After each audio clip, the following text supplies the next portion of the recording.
Who is Ezra Bridger? Why is he so important? How did he defeat Thrawn and ignite the rebellion to defeat the Empire? Let's take a look at the life of Ezra and why in the Ahsoka series we find him stuck in a distant galaxy. Obviously, be prepared for some spoilers ahead. We start on the Outer Rim planet of Lothal. The Spectres, also known as the Ghost Crew, are on a mission to steal some weapons from an Imperial base that they would then sell for food and fuel. At this point, they're barely a nuisance to the Empire, which of course is going to change here very soon. Now, as they snuck through the streets of Lothal preparing for their heist, a local thief watching from the rooftops picks up on their little shell game. Kanan Jarrus, a Jedi and co-leader of the Spectres, senses Ezra through the Force. As they steal the weapons, Ezra hijacks a pallet for himself in the confusion and makes an escape. Kanan, Ezra, Sabine, and Zeb make an escape out of Capital City. They board the Ghost and outrun the Imperials. Now, at this point, they're pretty impressed with how Ezra handles himself during the heist, so Hera talks Kanan into asking Ezra to join the crew. Ezra is a survivor. He's used to only relying on himself. He doesn't trust anyone, definitely not anybody in this new crew, and he really only thinks about himself and what's best for him. But pretty quickly he realizes that the Spectres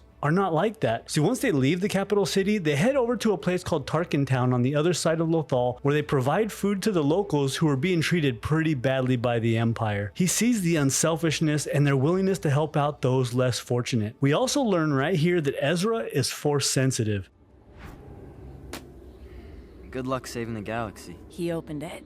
He passed the test. He struggles though with his selfishness. He doesn't really like the thought of sticking out his neck for strangers. Now this is important to note for later on in this story. Kanan, sensing Ezra's Force sensitivity, decides to take him on as a Jedi Padawan. The Force is everywhere. It surrounds us and penetrates us. It binds the galaxy together. And it's strong with you, Ezra. Otherwise you'd never have been able to open the holocron. You can keep the lightsaber you stole. Let it become just another dusty souvenir. Or you can give it back, come with me, and be trained in the ways of the Force. You can learn what it truly means to be a Jedi. Now Ezra, as stubborn and untrusting as he is, was of course quite the challenge as a Padawan. They butted heads constantly. Now Kanan himself didn't have a lot of confidence as a teacher either, and technically he never finished his training. He was a Padawan when his master Depa Billaba was killed by clones during Order 66. Now you can see this happen all in Season 1, Episode 1 of The Bad Batch. Back then his name was Caleb Doom, and after he escapes, he goes into hiding and changes his name to Kanan Jarrus. So the relationship was definitely rocky, but Ezra was a pretty quick learner. He struggled with his trust of others, of course, and also his longing for his parents. A quick note also is that Ezra was born on Empire Day, which is the day the Clone Wars ended and the official proclamation of the new Empire. This became a holiday and was celebrated every year by the Empire. Ezra was actually born 2 days before Luke and Leia. He also possessed a particular ability to connect with animals and nature, something I'm going to get into in just a bit. So Kanan and Ezra also discover an ancient Jedi temple on Lothal using a holocron that Kanan had possession of. Inside the temple, Ezra is put through a series of tests and visions and even connects through the Force with Yoda. This is a turning point for him. It's important. His conversation with Yoda reveals that Ezra is leaving behind his selfishness. I only ever thought of myself, but Kanan and the rest, they help people. They give everything away, and I see it. I see how it makes people feel. Feel, yes. How? Alive. They feel alive, like I do now. Ahead of you a difficult path there is, Padawan.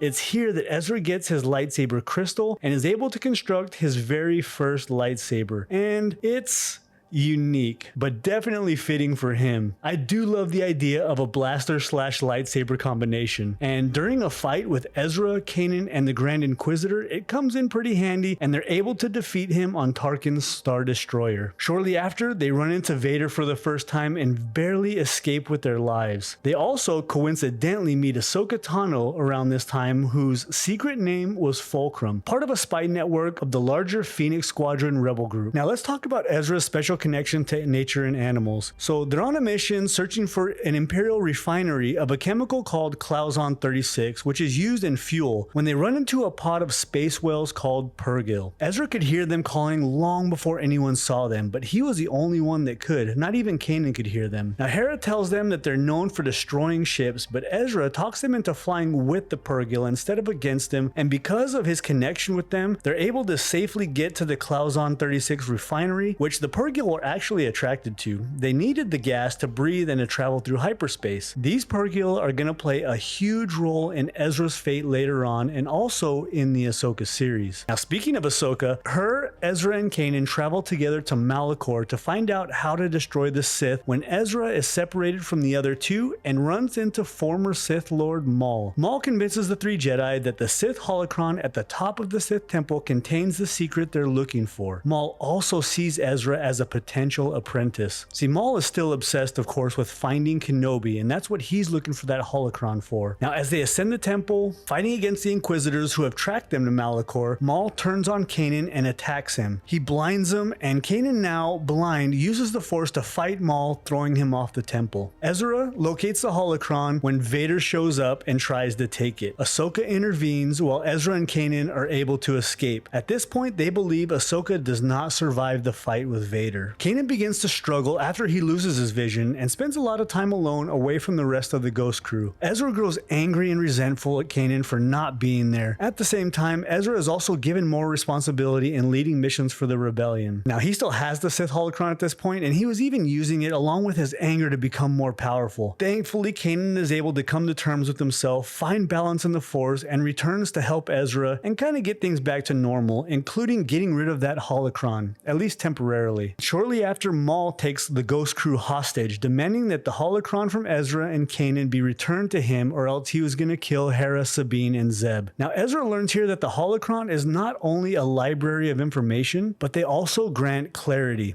And uniting both the Sith and the Jedi holocron would lead to absolute chaos. So once they got back to Maul, him and Ezra opened the holocrons together. Ezra wanting to find the secret to destroy the Sith, and Maul, of course, looking for hope in finding Kenobi. Now Maul sees a vision of a planet with twin suns, and this confirms that his nemesis, Obi-Wan, still lives. For a long time, Ezra would see visions of Maul and the twin suns, but he didn't really understand what it meant. He didn't know if Maul was causing these visions or if it was just something shown to him through the holocron. Him, Kanan, and Sabine even traveled to Dathomir to try and use Night Sister magic to sever the tie between Ezra and Maul. Here they find Maul's lair, and in it, the darksaber. Sabine takes the darksaber, and both Kanan and Ezra help train her to use it, and she ends up actually being pretty good, even defeating Gar Saxon on Nest. Ezra is then lured to Tatooine, where they both find Kenobi. Ezra is sent back home while old Ben helps sever that tie between Ezra and Maul for good. So they have a few short missions to Mandalore to rescue Sabine's father from Imperial captivity. They also do a mission with Saw Gerrera where they find a giant Kyber crystal, and then they relocate to the now famous base on Yavin 4. This is the location of Rogue One and of course A New Hope. Now as far as the timeline goes, this is probably just a few months away from when Luke Skywalker destroys the first Death Star above Yavin 4. While they're on the Rebel base, they get a transmission from Ryder Azadi from Lothal. The Grand Admiral Thrawn has developed a new TIE fighter called the TIE Defender and a new prototype called the TIE Defender Elite. This new starfighter is faster and more heavily armed than any starfighter in either the Empire or the Rebel fleet. And Thrawn now has a factory for these new fighters on Lothal. He also has a blockade around the planet. So the Ghost crew is able to sneak through the blockade with stolen security codes.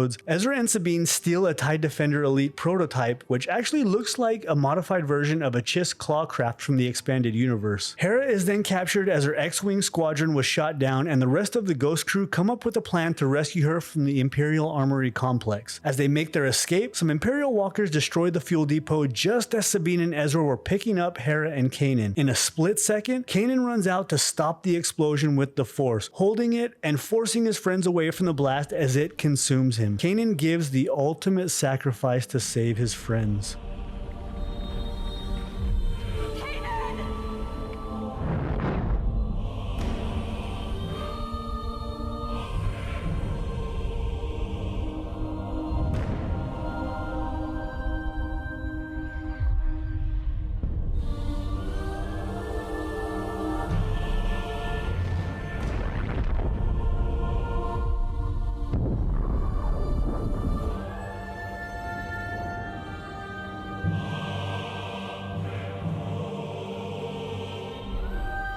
Everyone is devastated.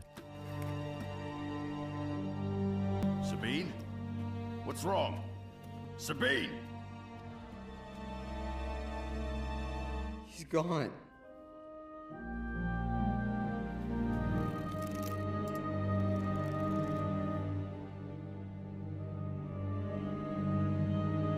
Ezra is lost without Kanan, but he's approached by Loth wolves who have a unique ability within the Force. Now, one of these wolves calls himself Doom. Now, it's because of these Loth wolves that Ezra is able to gain access to a special place called the World Between Worlds. This World Between Worlds is a realm with portals that connects all of time and space. This is our most desperate hour. Now, Obi-Wan Kenobi, you're my only hope. Where are they coming from?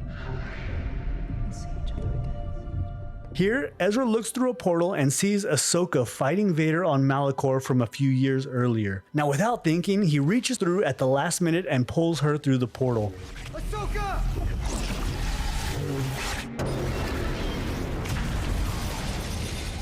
Now, he wants to do the same thing with Kanan, but Ahsoka tells him that Kanan sacrificed himself to save them all, and if Ezra pulls Kanan out, that he, Sabine, and Hera would die. Sidious also finds them here and tries to gain access to the World Between Worlds. And I'm sure I don't have to tell you the unstoppable devastation of Sidious if he was able to get into this realm and the chaos that he would cause. But luckily, Ezra and Ahsoka escape. Now for the final showdown on Lothal with Thrawn and the 7th Fleet. Thrawn is bombarding capital city, so Ezra agrees to surrender in exchange for the bombardment to stop. Before he leaves, he gives his lightsaber to Chopper and then sets out to meet Thrawn. Of course, everyone in the Ghost Crew is against this plan, but Ezra, like his master, will do whatever it takes to save his friends. So he boards the Chimera where he and Thrawn face off, but Ezra has one trick up his sleeve, the purgil. They enter Lothal's atmosphere, destroying the 7th Fleet, and Ezra, willing to sacrifice himself, fights Thrawn using the Force and using the help of the purgil as they pull the Chimera into a distant galaxy. When they glow like that, They're about to jump into hyperspace! Ezra, get out of there right now. That's an order. Hera, I have to see this through to the end.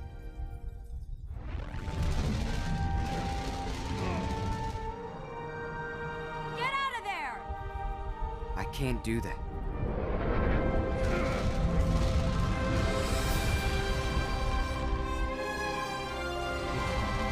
And remember, the Force will be with you, always. Now this is where we find ourselves in the Ahsoka series. They believed for years that Thrawn and Ezra were dead, killed at the Battle of Lothal. Now Ahsoka hears whispers that Thrawn is alive, that Morgan Elsbeth, loyal to Thrawn, has located the Grand Admiral with the help of 2 Dark Jedi, Baylan and Shin, and an Inquisitor named Marok. But Ahsoka sees this as hope that Ezra is out there somewhere in this distant galaxy. It's time to bring Ezra back. Click on this video here to see my theory on episode 2 and how they found this location and the significance of the purgil. Thank you so much for watching, and may the Force be with you.